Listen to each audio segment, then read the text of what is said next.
Bonjour, bienvenue. Je m'appelle Sylvain Parot, je suis le responsable du Grand Parc. Je suis également gestionnaire du patrimoine arboré et je suis venu ici aujourd'hui pour vous parler de la nature.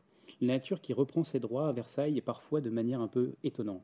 Pendant le premier confinement, qui a duré du 17 mars au 11 mai 2020, la nature a repris ses droits un peu partout en France. On a vu au journal télévisé des images de cerfs qui traversaient les rues de Fontainebleau, des sangliers, parfois en plein cœur de Londres, et les canards colverts, place de la Comédie Française.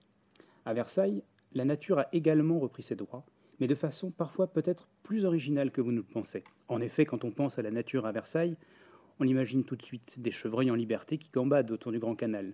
Eh bien, même si nous allons parler d'animaux, mais tout à l'heure, je vais commencer cette conférence en vous parlant de pelouse, de prairies et d'herbes. Au début du confinement, on a eu un problème puisque la plupart de mes collègues avec lesquels je travaille n'ont pas pu venir pour des raisons diverses et variées. Et d'une équipe de 5, nous sommes arrivés à une équipe de 2. Nous nous occupons principalement des allées vertes qui parcourent le parc. Il y en a 25 pour une distance de 6 km environ.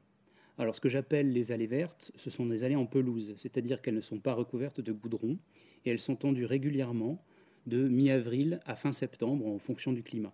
Et donc avec le confinement, on a été obligé de revoir les priorités de travaux parce qu'une petite équipe et beaucoup de tontes, et à cela va s'ajouter l'arrosage des arbres. On doit arroser les arbres pendant 2 à 3 ans, toujours aussi en fonction des conditions climatiques qui ne vont pas en s'arrangeant. Et on en a environ 300, ça représente énormément de travail. Donc il a fallu choisir. Et on a choisi, plutôt que de continuer à tondre toutes ces allées vertes, on a choisi d'arroser nos arbres. Donc on a été obligé de faire un choix et on s'est dit, il faut quand même qu'on tonde certaines de ces pelouses. Certaines de ces allées, celles qui sont en particulier les plus proches du Grand Trianon, celles qui sont les plus proches du château. Mais est-ce qu'on peut laisser pousser au fond du parc des allées et de pelouses qui de pelouses vont se transformer en prairies? En fait, on peut se poser la question, est-ce qu'on a le droit à Versailles de laisser la nature reprendre ses droits? Dans un parc voulu par le nôtre, comme la démonstration de la force de l'homme sur la nature, est-ce qu'on peut laisser celle-ci reprendre ses droits? Donc voilà les questions auxquelles on n'était pas tout à fait préparés, qui nous sont tombées dessus à cause du confinement.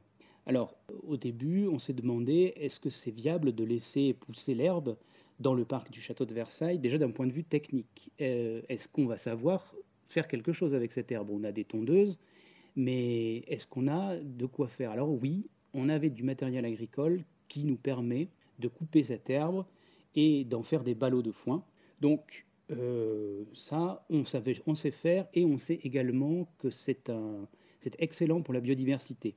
Le fait de tondre régulièrement une pelouse n'aide pas évidemment les fleurs à se développer, alors que quand on la fauche et qu'on exporte, c'est-à-dire qu'on enlève les ballots de paille, on va appauvrir le sol et on sait que sur ces espaces-là, plus pauvres, eh bien, il pousse un plus grand nombre de fleurs. On appelle cela un cortège, et donc ce cortège est beaucoup plus important. Donc, d'un point de vue technique et au niveau du respect de la biodiversité, ça pouvait coller.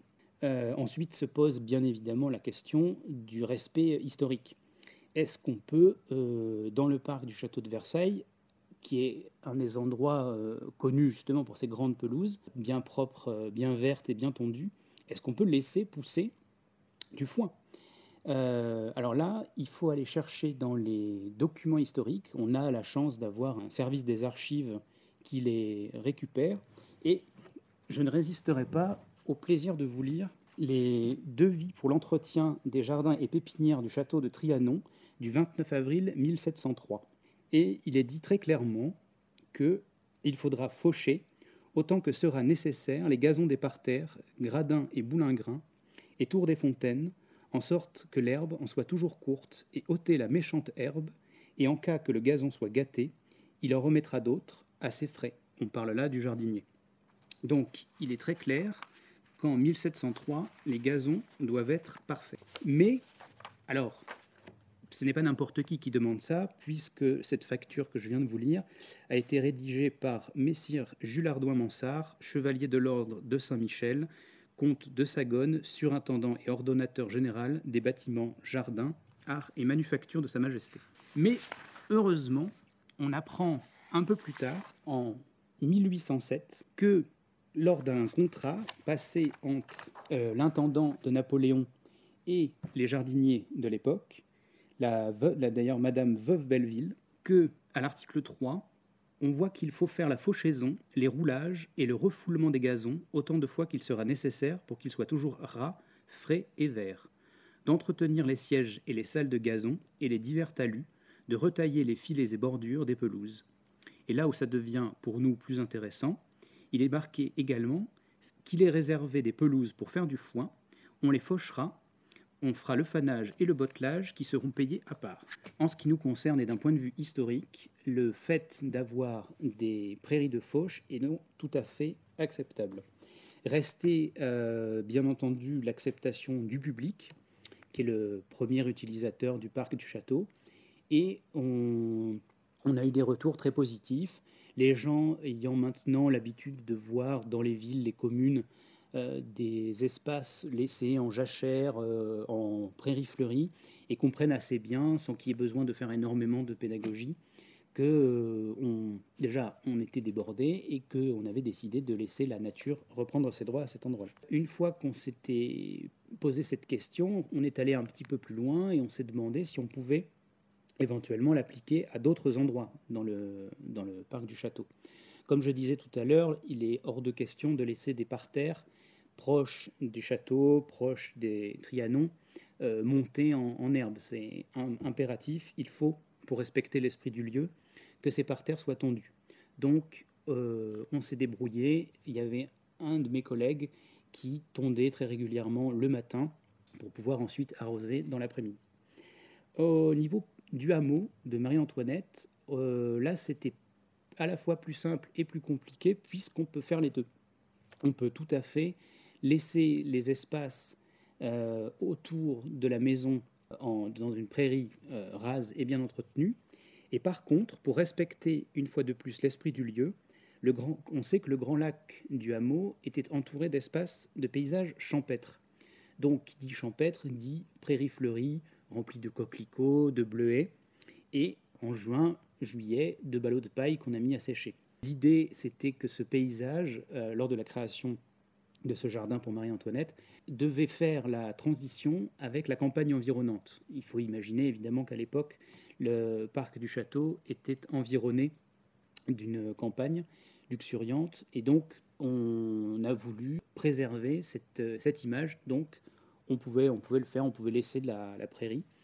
Et pour ce qui concerne le Grand Parc, donc le Grand Parc, tous les espaces verts autour du Grand Canal, on est dans la même situation, c'est-à-dire qu'il y a une transition avec la campagne environnante, et donc d'un point de vue paysager, d'un point de vue historique, c'était également tout à fait logique de laisser l'herbe pousser pour devenir des prairies, et non plus des pelouses ou des gazons tondus très régulièrement. Ce qui nous a donc amené à nous demander, une fois qu'on avait accepté que la nature pouvait reprendre ses droits, ce qui n'est pas évident pour un jardinier, qu'on pouvait peut-être appliquer ce concept, ou ce principe tout du moins, à d'autres espaces. Et on peut même maintenant se poser la question, comment est-ce qu'on peut se passer de l'homme dans la gestion d'un parc? Ce qui est aussi paradoxal, en tout cas pour moi qui suis jardinier et dont le métier c'est justement de penser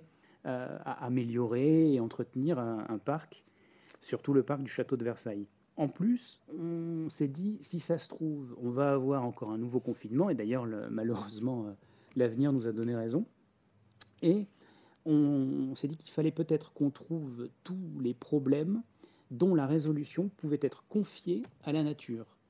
Laisser la nature reprendre ses droits dans le parc du château de Versailles, c'est également recréer des dynamiques, recréer parfois des écosystèmes.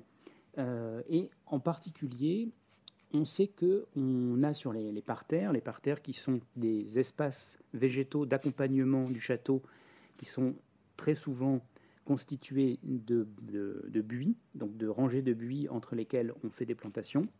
Ces rangées de buis sont depuis quelques années malheureusement attaquées par un papillon qui nous vient d'Asie, qui s'appelle la pyrale du buis, et dont la chenille, donc c'est un papillon qui se reproduit énormément. Il y a 3 générations par an, et la chenille en fait passe son temps à manger les feuilles des buis, mettant en péril l'essence même du jardin à la française. Et on s'est demandé, ça peut paraître étonnant et même un peu logique peut-être, mais qui doit réguler finalement les populations de chenilles? Est-ce que c'est l'homme ou est-ce que ce sont les oiseaux? Alors, en ce qui me concerne, la réponse pour moi elle est assez claire. En fait, ce doivent être les oiseaux. Alors pourquoi? Parce que quand on doit réguler une population de chenilles, on va utiliser des pesticides. Donc je précise tout de même que dans le parc du château de Versailles, nous n'en utilisons plus, mais on utilise des produits plus biologiques qui régulent tout de même les populations de chenilles, sauf que l'inconvénient, c'est que ces produits ne sont pas sélectifs et vont tuer en fait toutes les chenilles. Donc du coup, en fait, ces produits-là ont été abandonnés et on ne les utilise plus du tout dans le parc du château. Mais il faut quand même trouver un moyen pour réguler ces populations. Et donc, on sait que les mésanges, en particulier les mésanges charbonnières et les mésanges bleus, nourrissent leurs oisillons de centaines de chenilles. Alors, on sait également que spontanément, elles ne vont pas se diriger vers les chenilles de pyrale, tout simplement parce qu'elles ne connaissent pas ou n'aiment pas spécialement le goût. Elles en connaissent d'autres qu'elles choisiront plus volontiers. Mais quand elles sont placées dans une situation où il y a une abondance de chenilles, et surtout il n'y a que ça, l'oiseau en fait va quand même au plus court et donc choisira de piquer dans ces chenilles-là pour nourrir ses oisillons. Et donc en installant des nichoirs tout autour des parterres du Grand Trianon, on espère forcer les mésanges à venir s'installer et comme ça, elles pourront réguler notre population de chenilles. Donc là, on aide un petit peu la nature à reprendre ses droits parce que spontanément, les mésanges vont nicher dans les vieux arbres. Et évidemment, autour des parterres, il n'y a pas de vieux arbres, il n'y a que des arbres en parfaite santé qui sont, dès qu'ils sont un peu vieillissants, on les remplace. Et donc, en mettant ces nichoirs, on espère attirer cette population de mésanges. Les nichoirs ne sont pas mis n'importe comment, puisqu'il faut qu'ils soient disposés entre 3 et 6 mètres de haut. Plus bas, ils attireraient d'autres espèces, et plus haut, ils en attireraient d'autres aussi. Le trou d'envol doit être de 28 mm pour la mésange bleue et de 32 mm pour la charbonnière, et il faut qu'il soit exposé sud-est. J'en ai installé moi-même plus d'une trentaine, et je suis assez content de voir que la plupart sont maintenant habités. Donc il ne nous reste plus qu'à attendre les premiers oisillons et à voir si nos mésanges vont pouvoir nous aider à réguler les populations de chenilles.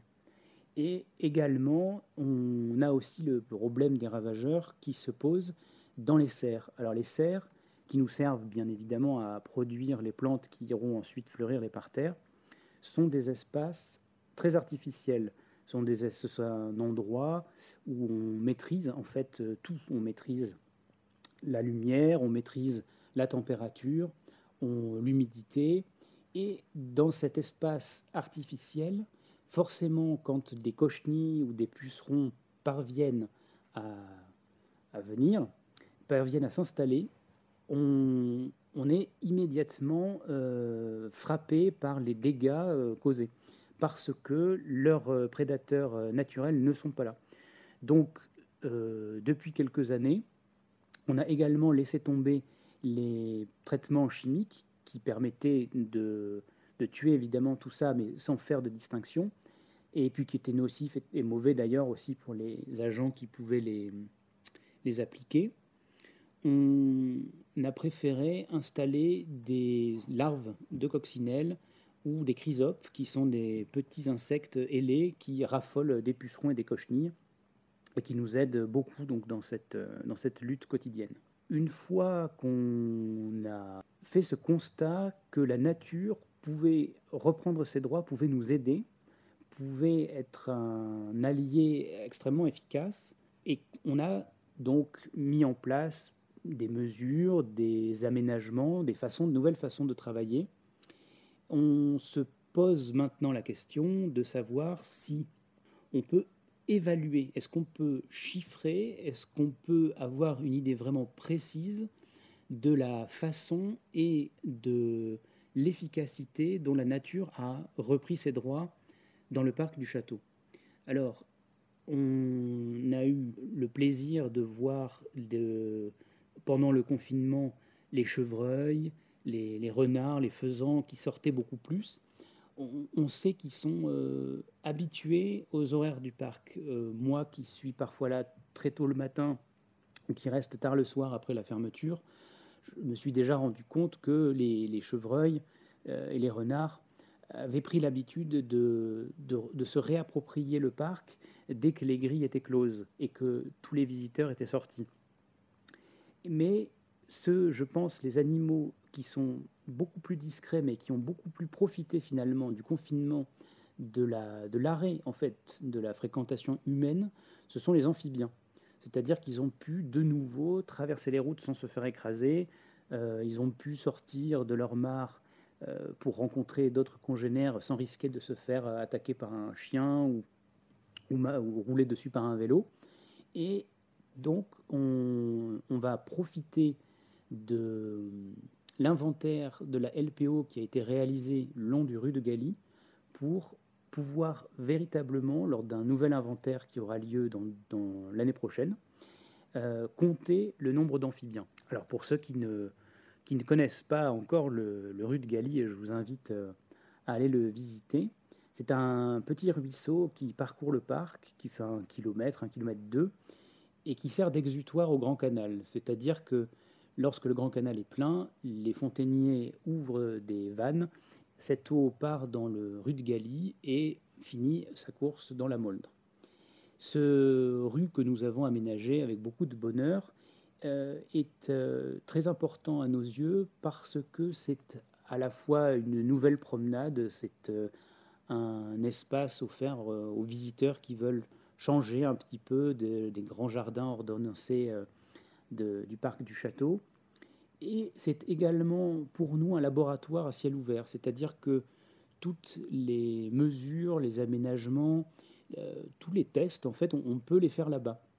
On a commencé à laisser des arbres morts, à planter certains arbustes pour voir si ça attirait véritablement les oiseaux, pour voir lesquels, si les populations d'oiseaux augmentaient. Et maintenant, on va pouvoir voir également si les populations d'amphibiens augmentent également.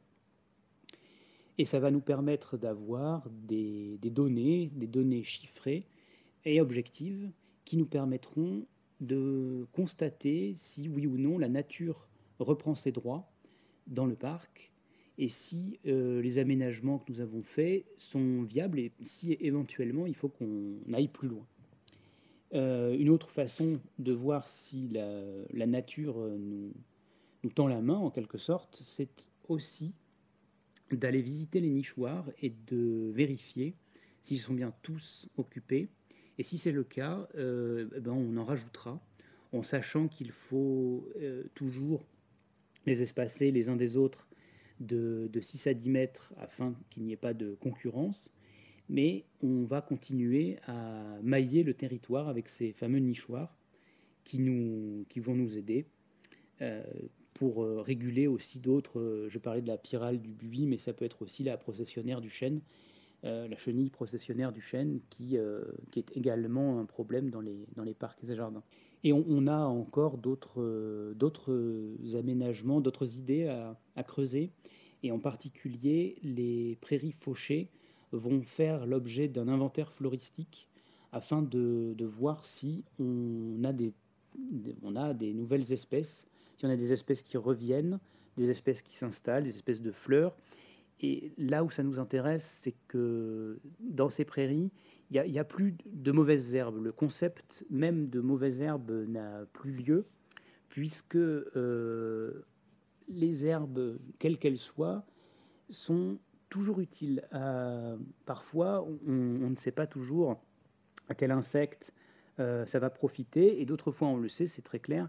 L'ortie qui est sur une pelouse impensable, dans une prairie fleurie, en fait, au contraire, c'est un bienfait puisqu'elle accueille énormément de papillons. La plupart des papillons sont inféodés à une plante, c'est-à-dire que on sait qu'ils font leur cycle, parfois entier, parfois une partie, sur une plante, et l'ortie en accueille au moins 5 ou 6 espèces. Donc maintenant, la question de savoir si la nature doit reprendre ses droits, à Versailles, pour nous, elle est quasiment tranchée. Effectivement, la nature peut et doit reprendre ses droits parce qu'elle nous aide, parce que parfois elle va nous simplifier le travail, elle va offrir des nouvelles vues, des nouveaux paysages, et surtout, on en est arrivé maintenant, les jardiniers, alors je parle des jardiniers, c'est les nouvelles générations de jardiniers, on n'est pas en opposition avec les anciennes générations, mais je pense qu'on vient en complément, et on se demande plus finalement si la nature doit dominer l'homme ou si c'est l'homme qui doit la dominer, mais on se demande plutôt comment vivre enfin en harmonie avec elle.